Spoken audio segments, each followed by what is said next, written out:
Assalamualaikum warahmatullahi wabarakatuh. Salam sejahtera untuk kita semua. Pertama-tama, marilah kita panjatkan puji serta syukur kita kehadirat Allah Yang Maha Esa, karena atas rahmat dan hidayahnya kita masih dipertemukan kembali pada perkuliahan hari ini. Sebelumnya yang terhormat kepada Ibu Dr. Liah Badriah, SPD MPD, selaku dosen pengampu mata kuliah ekologi ini. Mungkin tak perlu lama-lama lagi, pada pembahasan kali ini kami akan membahas mengenai analisis ancaman terhadap ekosistem global, mengenai konsekuensi dari perubahan iklim dan juga krisis sampah.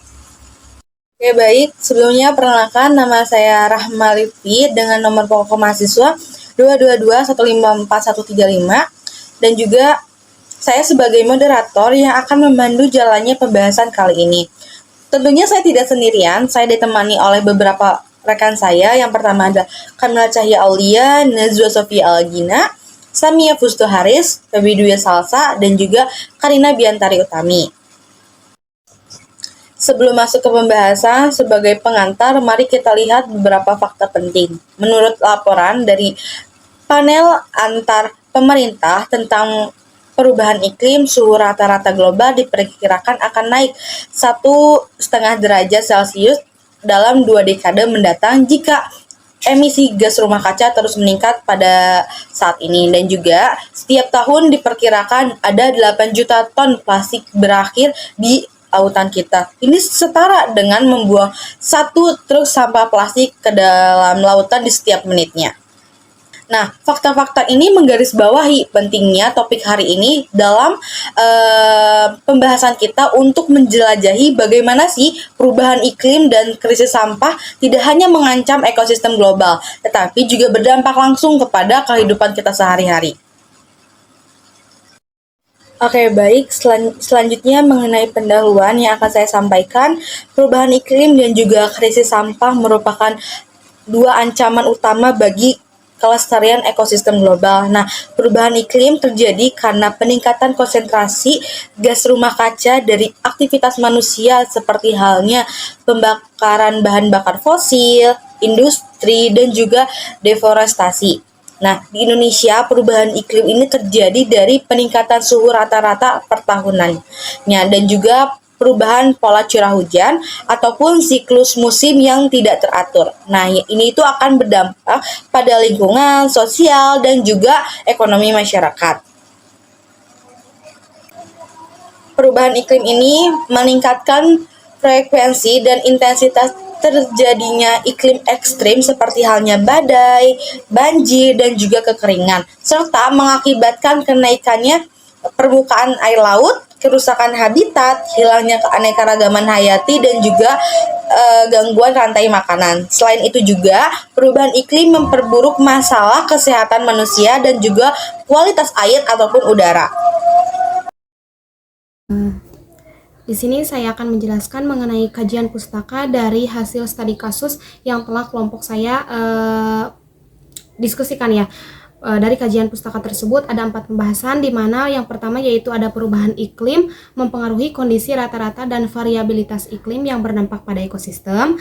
Lalu yang kedua ada perubahan peningkatan asidifikasi lautan dan konsentrasi karbon dioksida atmosfer yang berinteraksi dengan tekanan lain pada ekosistem.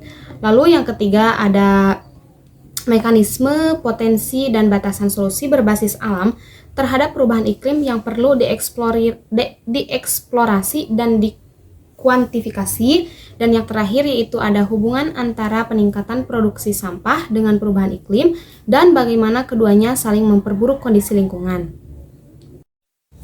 Di sini yang pertama yaitu ada perubahan iklim mempengaruhi kondisi rata-rata dan variabilitas iklim yang berdampak pada ekosistem, di mana perubahan iklim itu berdampak signifikan pada kondisi rata-rata dan variabilitas iklim yang mempengaruhi ekosistem secara mendalam.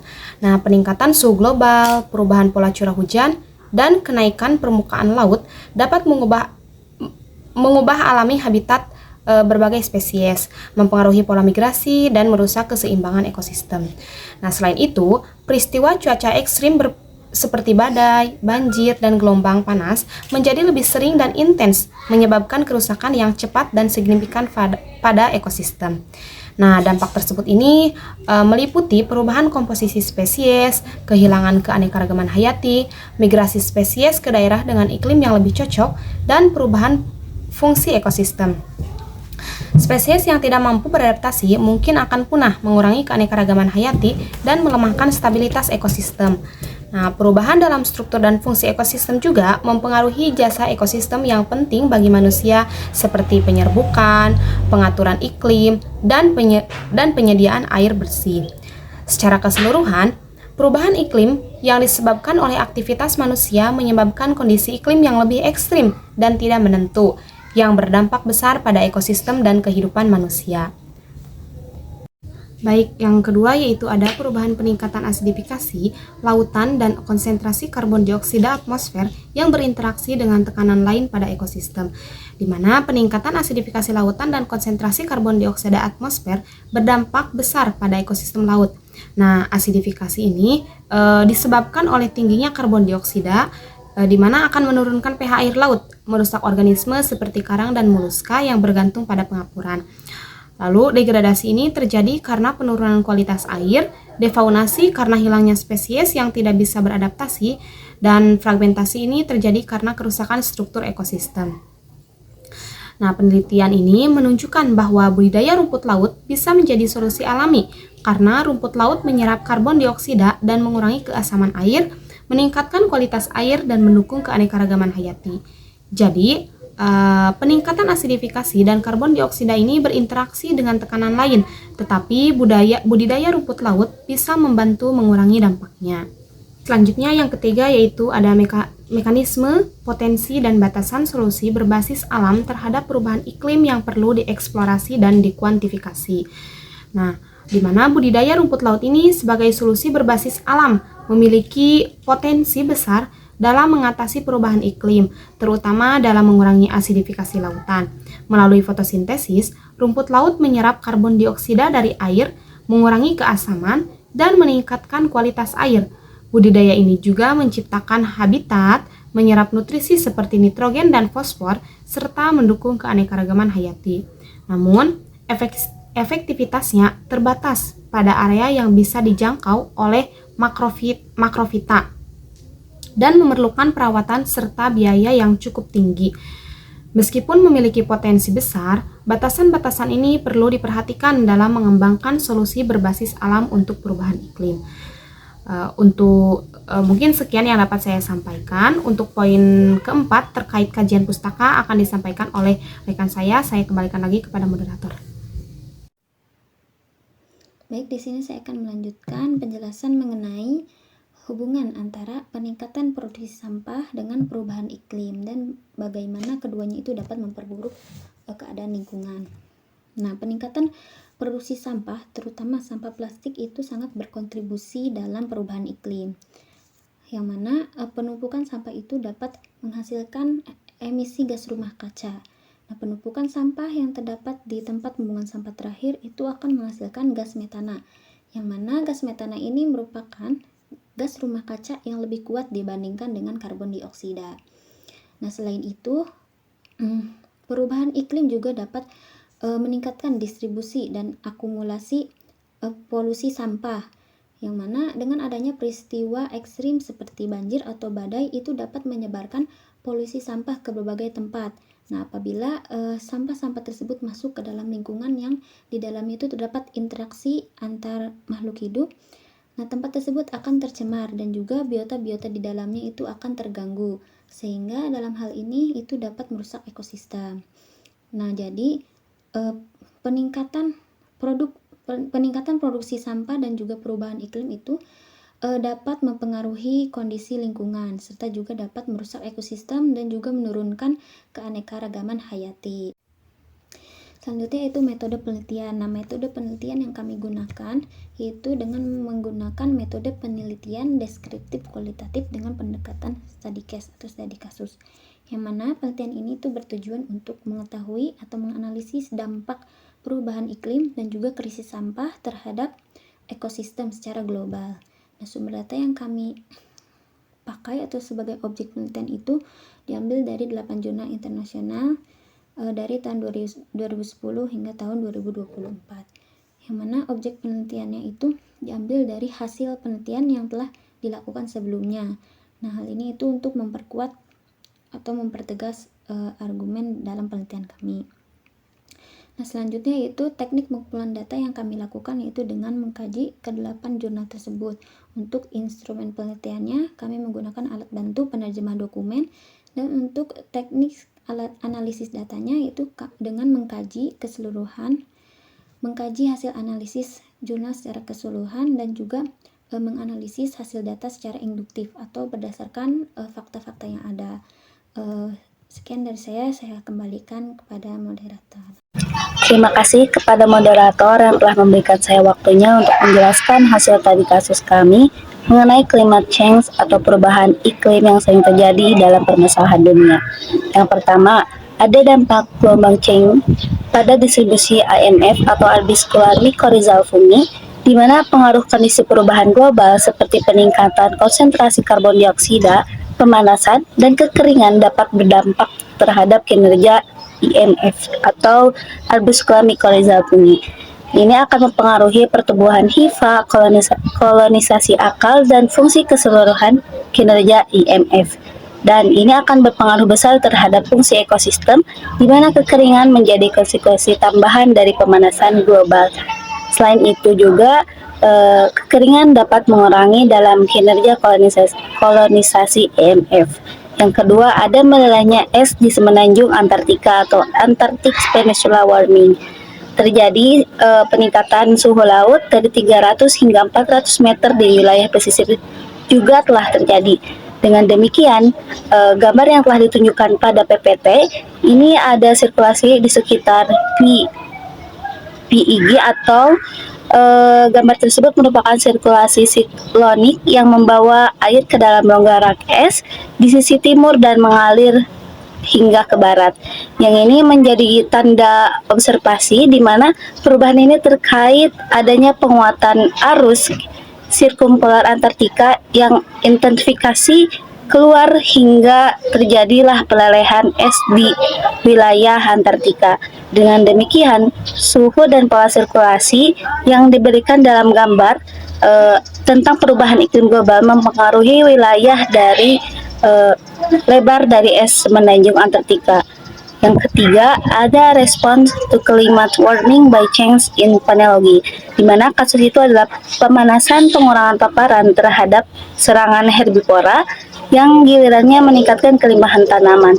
Namun, interaksi tersebut bergantung juga dari respon hewan karnivora dalam eksperimen ekotron dengan kutu tentang Myizus persea dan parasitoid Aphidius martisiaceae.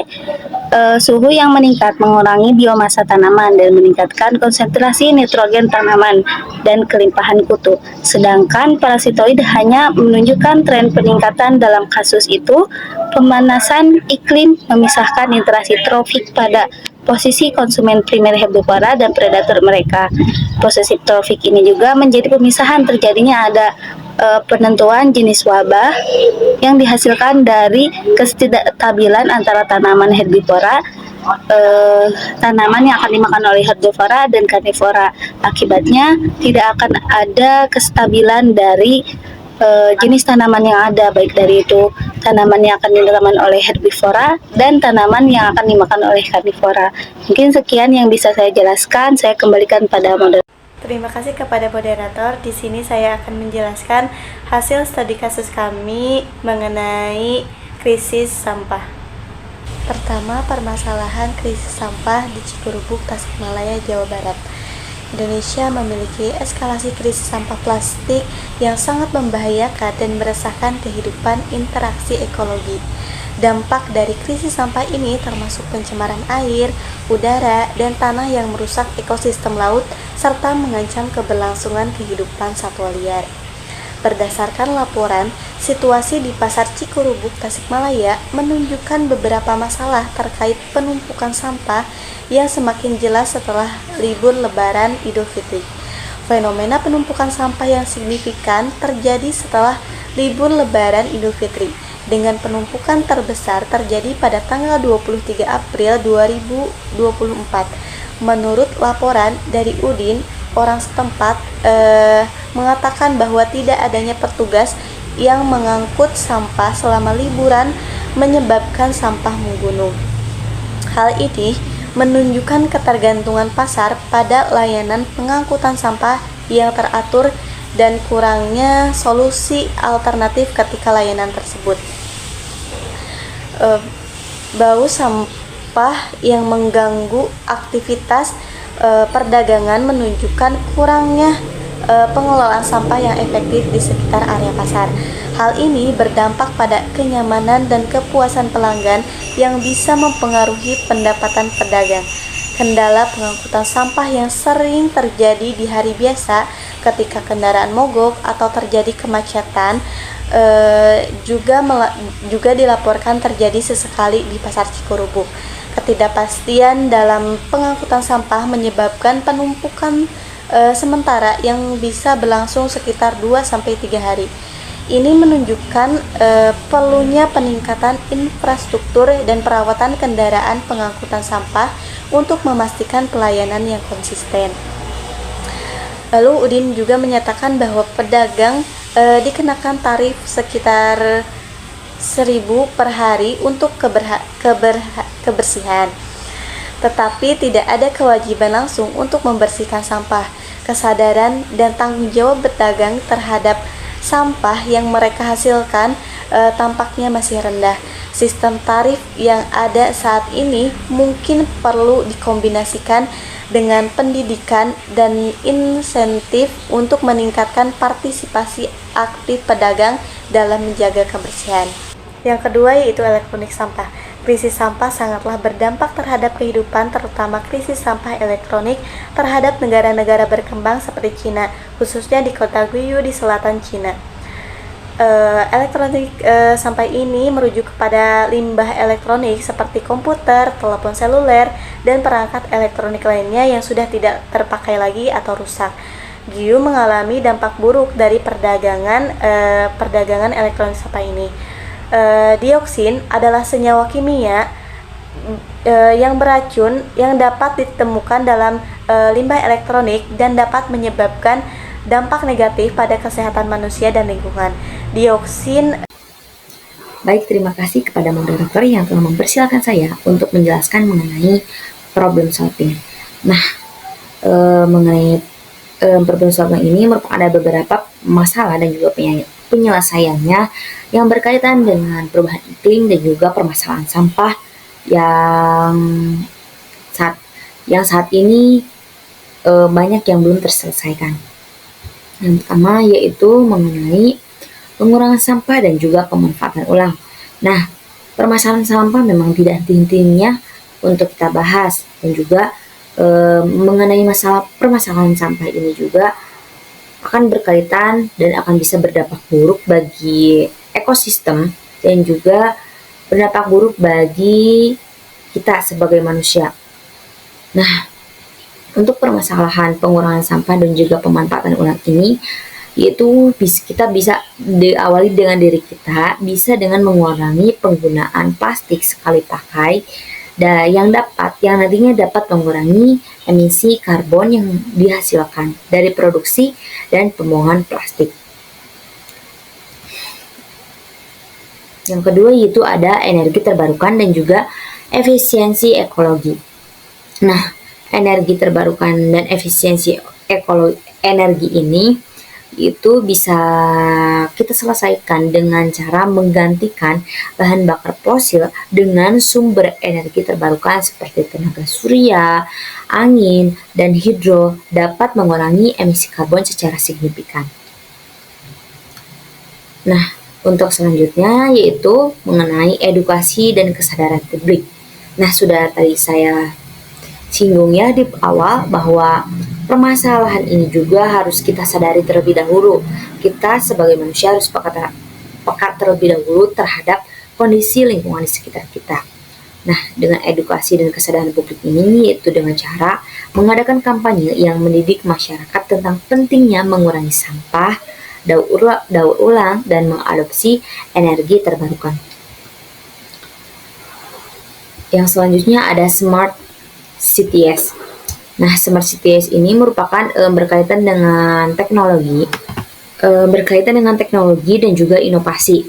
Nah, investasi dari penelitian dan pengembangan teknologi hijau yang dapat mengurangi dampak lingkungan ini, contohnya seperti teknologi pengolahan limbah yang lebih efisien, bahan bakar alternatif, dan solusi energi terbarukan ini juga bisa menyelesaikan permasalahan mengenai permasalahan sampah dan juga kondisi lingkungan, kondisi ekosistem. Nah, untuk selanjutnya itu dengan cara mengembangkan konsep kota pintar atau smart cities ini juga dapat yang menggunakan teknologi berguna untuk mengelola sumber daya secara efisien dan mengurangi jejak karbon serta produksi sampah. Nah, yang selanjutnya ada kerjasama internasional. Nah, kerjasama internasional ini berkaitan dengan beberapa negara yang mana saling bekerja sama dalam perjanjian internasional yang mengatur pengelolaan sampah dan pengurangan emisi karbon seperti ALCO atau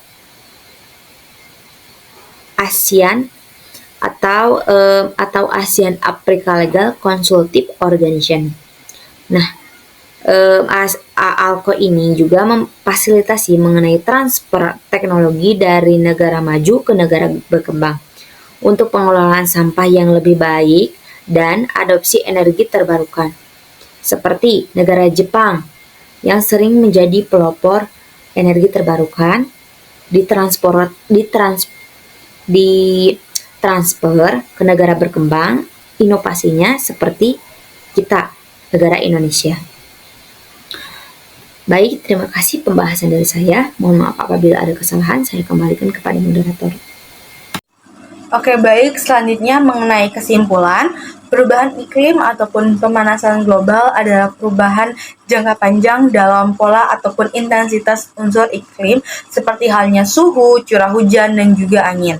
Nah, yang disebabkan oleh aktivitas manusia seperti halnya emisi gas rumah kaca, deforestasi, ataupun faktor alami dari aktivitas gunung berapi. Nah, dampak ini mencangkup peningkatan suhu global, perubahan curah hujan, ataupun fenomena cuaca yang sangat ekstrim yang akan mengganggu habitat alam, pola migrasi, dan juga merusaknya keseimbangan ekosistem.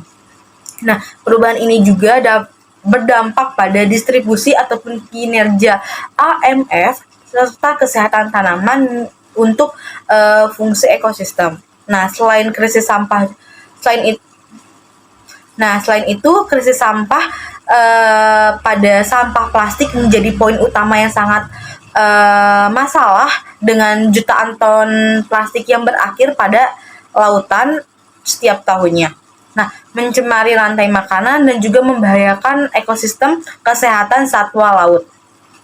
Tempat pembuangan sampah juga melepaskan metana, gas rumah kaca yang kuat, berkontribusi pada perubahan iklim. Nah, masalah sampah global meningkat seiring dengan pertumbuhan populasi dan juga penggunaan plastik yang luas, menyebabkan pencemaran air, udara, tanah, dan juga kerusakan ekosistem laut, dan ancaman bagi kesehatan manusia. Mungkin itu saja yang bisa kelompok kami sampaikan. Semoga bermanfaat bagi rekan-rekan semuanya. Mohon maaf apabila ada kesalahan ataupun kekurangan dalam penyampaian. Kami tutup dengan salam. Wassalamualaikum warahmatullahi wabarakatuh.